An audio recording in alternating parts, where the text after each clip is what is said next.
This is Paul McGuire again. Excuse the headphones, but the traffic, the ambient noise of the taxi cabs will drive you crazy. I'm obviously standing here in Times Square in New York City, and around me are the milling crowds as we enter a particular season. And this is the economic capital of the world. This is the city of London. And this is where the world really intersects, right here in Manhattan, New York City. And the question that we need to be asking ourselves is this present level of prosperity that we have, which is very fragile right now, are we going to continue to be able to experience economic prosperity? And are we going to be able to continue to enjoy things like freedom of speech, freedom of religion, freedom of the press, and so on? Or will we lose our economic prosperity? And will we lose our rights as free individuals? I am very concerned that America is moving at lightning speed into an Orwellian state, envisioned by somebody like George Orwell, who wrote 1984, or Aldous Huxley, who wrote Brave New World, and H.G. Wells' work, The Open Conspiracy, and he wrote, of course, The Invisible Man and War of the Worlds. They predicted an Orwellian state, a top-down society, and that top-down society is best illustrated by the pyramid on the back of the dollar bill, which is an Illuminati symbol. That's a matter of historical record, by the way. And that shows you a hierarchy. America, and whatever nation you're living in, is controlled by what is called a scientific elite. Now, this concept goes back to the philosopher Plato, who believed that Atlantis really did exist, and he borrowed from the ideas of Atlantis, and he believed that a utopian state such as Atlantis was run by 12 god kings, or philosopher kings. Now, this idea, that was the scientific elite of its time, by the way, and Atlantis was a pre-flood civilization, and Thule was a pre-flood civilization that the Germans believed in. And the essential elements of Atlantis was the fact that Atlantis had advanced science and technology. And where did they get this advanced science and technology? Well, I believe they got it from the B'nai Elohim, which is what the Hebrew scribes translated specifically as fallen angels, who mated with human women, producing the Nephilim. Now, in our secular scientific community, we're on the verge of a paradigm shift. Even Carl Sagan recognized this, as well as many Nobel Prize-winning scientists. And these Nobel Prize-winning scientists believe that a modification to Darwin's theory of evolution has to be integrated in our understanding of mankind's origins. And essentially, they believe that this planet Earth, was seeded by some kind of alien race in a kind of Von Daniken Chariots of the Gods, or ancient astronauts scenario, or the kind of scenario depicted in the science fiction film Prometheus, directed by Ridley Scott.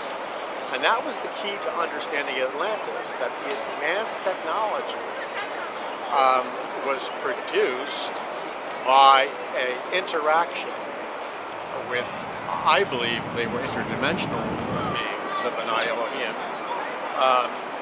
and they believed that they were visitors from the stars, who imparted this technology to mankind when the Watchers descended upon Mount Hermon in Phoenicia. That's why, when you look at the back of the US dollar, you see the Illuminati pyramid, with the all-seeing eye of Lucifer, or the eye of Horus, at the top of the pyramid. And on the right-hand side of the US dollar, you see the phoenix, which comes from ancient Phoenicia. Now, why would a symbol of ancient Phoenicia be on the US dollar? Because Phoenicia was the geographic location where the Watchers descended on Mount Hermon, which were interdimensional beings, or fallen angels, and mated with human women. And then flood came and destroyed Atlantis. But the Atlantean idea of a scientific dictatorship or a scientific elite society is what is called the secret occult plan for America. In the mid-1600s, Sir Francis Bacon came up with the idea that America should be the New World Order and the New Atlantis. And that is what is happening in our society today with scientific developments in what is called the science of transhumanism. So, I'm saying this to suggest to you that the present society that we see now is going to undergo a series of radical changes and transformation produced by orchestrated crisis or orchestrated chaos. The Illuminati motto is order out of chaos. So we can expect to see radical transformations coming soon for America. I expose this in my book, A Prophecy of the Future of America, where I unveil this plan of a technocratic elite ruling society.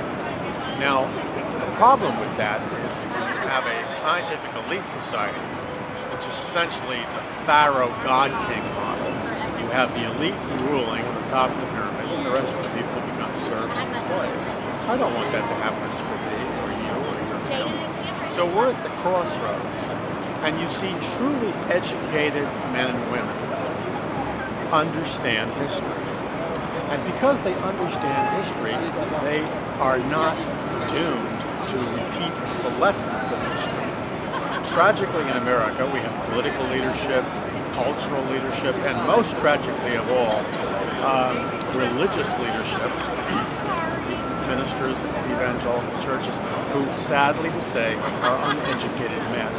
And because they're uneducated, they do not understand the lessons of history, which warns us that if we allow our freedoms to be taken away because we begin to worship the state of God, we will lose everything. And so we're at the crossroads. And this is not fatalism. It's not something that has to happen. Many people erroneously interpret Bible prophecy to falsely conclude that it does have to happen. Well, I'm not suggesting, as I said before, that God's end times prophetic program, which is sovereign, can be undone. But within the context of that program, God has given us tremendous freedom. Whenever a people cry out to God and believe His word, and that's what the essence of all spiritual battles revolves around, believing God's word, we can see the power of God invade this nation in a very positive way. And we don't have to move into an Orwellian dictatorship. We can. You've been given the power. All things are possible through me, said Jesus Christ, to change the destiny of America. And so we must do that. And if you are following an idea of fatalism, whether that's coming from the pulpit or books that you read or whatever, if you have adopted fatalism as your philosophy, and you have decided to be a victim or decided to be powerless and embrace paralysis, you must remember that fatalism is not a biblical idea. Jesus Christ said, "You shall know the truth, and the truth shall set you free." The truth then becomes a sledgehammer which smashes the chains of captivity of the slave. And if you notice and your eyes are aware, we are entering a period of slavery, a psychological slavery, coercion. But we can be free of that. I'm Paul McGuire, and there's power in the truth.